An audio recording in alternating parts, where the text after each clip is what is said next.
Namaste, this is Verdeluz from Divine Timing Coaching and welcoming you to a week where Mars has squared Venus. It's active from about the 10th to the 18th. We're in the peak moment of it. And they're square in Gemini and Virgo, the two signs ruled by Mercury, and Mercury is retrograde. So we're going to download on this for about the next 10 minutes here and give you some insights into what's happening the week ahead.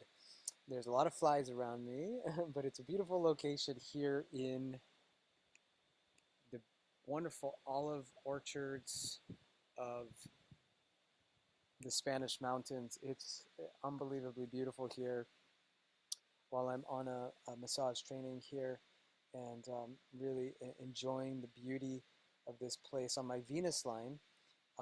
It's really compelling me to write a lot. I have Venus in Gemini, the sign of the writer. Um, And for many of us, there's a lot of ideas and information and messages moving through us with Mars in Gemini right now. Mars. And Mars is going to be in Gemini for the next 8 months. But what is happening with Mars and Venus right now? They are in a really challenging square. And I'm going to share the screen with you so you can see what's going on with this cycle. So the square is putting Mars at an angle that is giving him what we call a dominance, or he's in a superior square. And that makes Mars the dominatrix in this case. And so let's look at the chart here. And actually, I'm going to animate the chart so you can see what's going on in the future here. Real-time clock. Okay. And let me pull that up. Because what makes this such a fascinating transit for all of us is that Mars and Venus, the god and the goddess, the sacred masculine and the sacred feminine, are in the sign of Mercury. And here you're going to see, this is September 15th right now, and we're looking at Mars at 14 Gemini, Venus at 13, and it's exact on Friday. And so into the weekend, you're going to have the square still pretty strong and then starting to leave us by around the 19th, 20th, let's say. But here's the fascinating thing is that Mars is sort of conquering Venus in this square because of his position. It's called a superior square.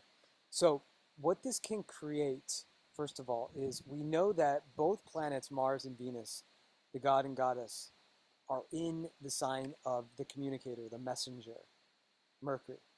So there's something really important trying to be communicated right now about relationships, especially because Mercury is in Libra.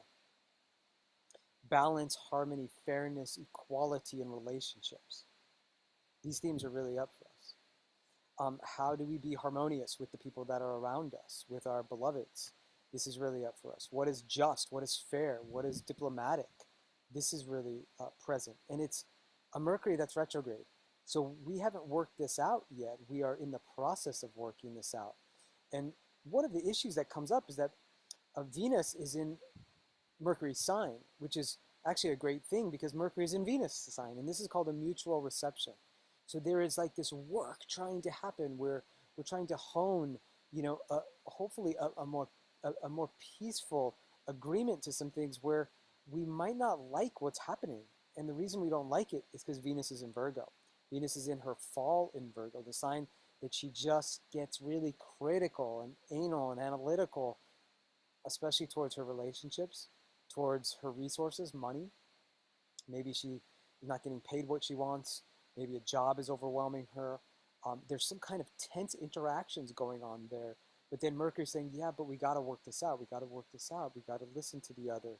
And it's really important that we bring this kind of sacredness or devotional quality to our relationships right now. This is what Venus wants. The problem is we might be moving too fast or creating words that are quite harming or challenging or tense or conflictual because of the Mars placement in Gemini. Mars in Mercury sign can make us really forceful and aggressive with our words, especially when Mars has the dominant energy towards this Venus. And so he might get pushy.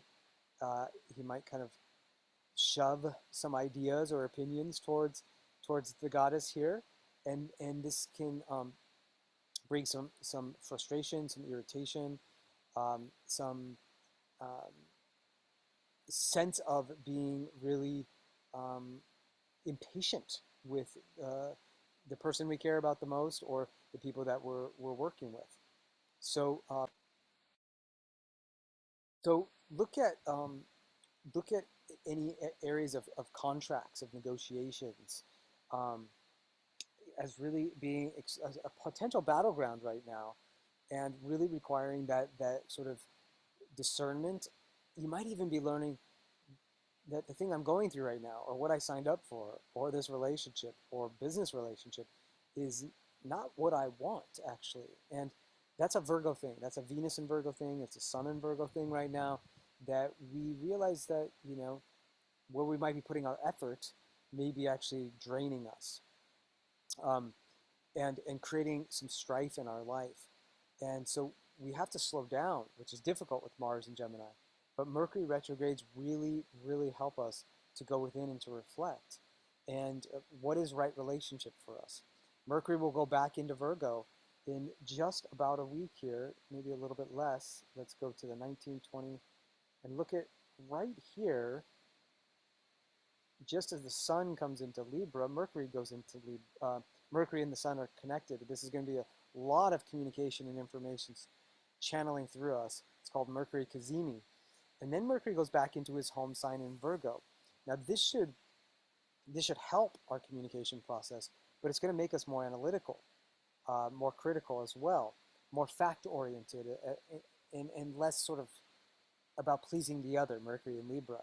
Now there will be if we go forward, a really nice shift that will take place at the end of the month as Venus goes into her home sign September 29th, and Mercury is in his home sign then.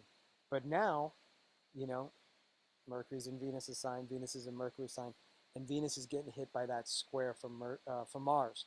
So we need to, again, be careful to not, you know, create unnecessary conflict and really learn about other perspectives and learn how to listen. There could even be challenges between masculine and feminine energies with this. Um, and let's try to work together, right? Um, and if it's not harmonious, if it can't get harmonious, then let's call it out. Maybe we have to make a, a contractual break. Um, Hopefully we can do that the right way, because it's maybe not the right relationship, right? Um, there's also something that we may be able to apply towards aesthetics, towards design, towards our creative process. That could be, we're like merging the analytical and the more aesthetic or intuitive with this transit.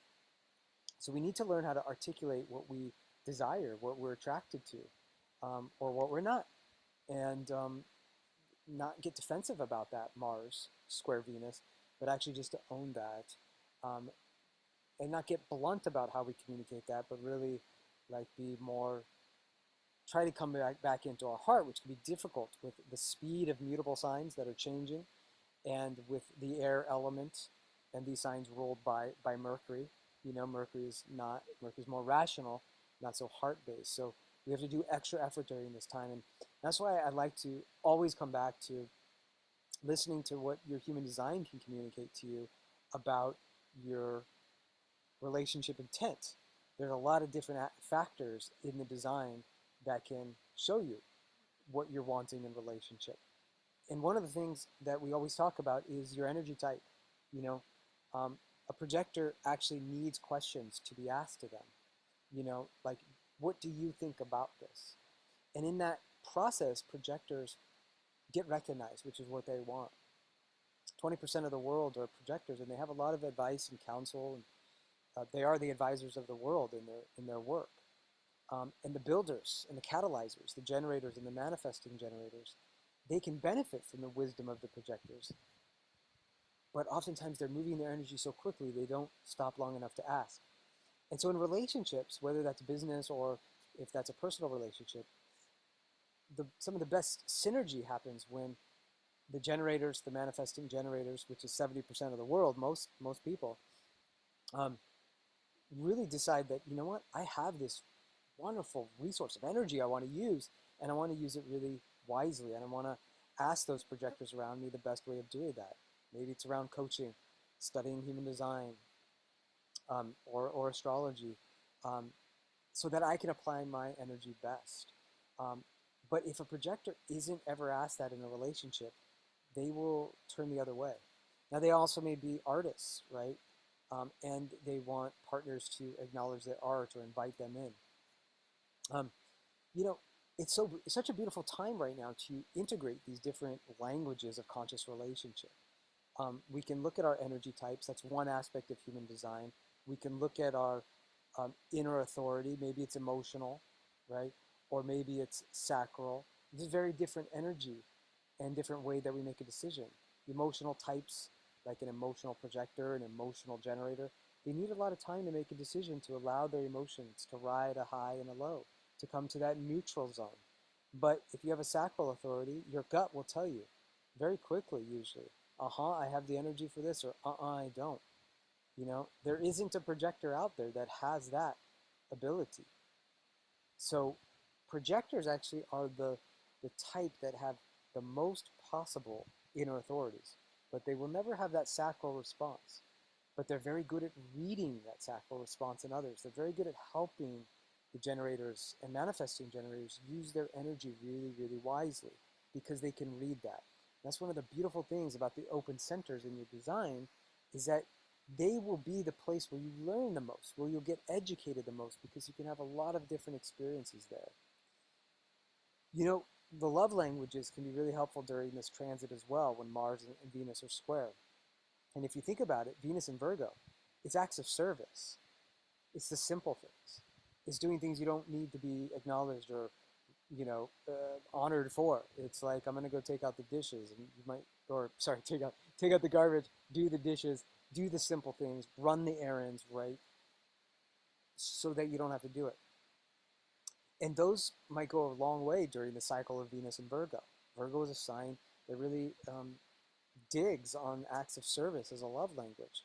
Mars in Gemini, it may be more words of affirmation. It's a word, verbal based sign. So the masculine, it wants to have a mental connection right now. And, you know, um, it might be hard to access something like quality time because, quality time, one of the love languages, it's hard when we're as distracted as we can be with all these mutable planets right now. Mutable signs change a lot. So that's Gemini, Virgo, Pisces, and Sagittarius. So when we can slow down and start to listen to what is your God, what is your goddess, your Mars, your Venus, what is your design asking for? How can I support that? What is my design asking for? What's my strategy for making decisions, for being heard in my life? These are some of the questions right now. And the invitation is to use these tools, astrology, human design, love languages, all the other great systems to help us be deeper in conscious relationship. If you'd like to go more into this, we can definitely do a reading and look towards bringing in human design or astrology into making your relationships as healthy and harmonious as they can during a Mercury retrograde and a Mars Venus square. So much love to you. Namaste. All the best. Take care. Oh, these flies. That's another Mars Venus square, right? It's so beautiful, but the Venus Virgo, slap those flies around a little bit, you know? Ugh. All right, much love to you.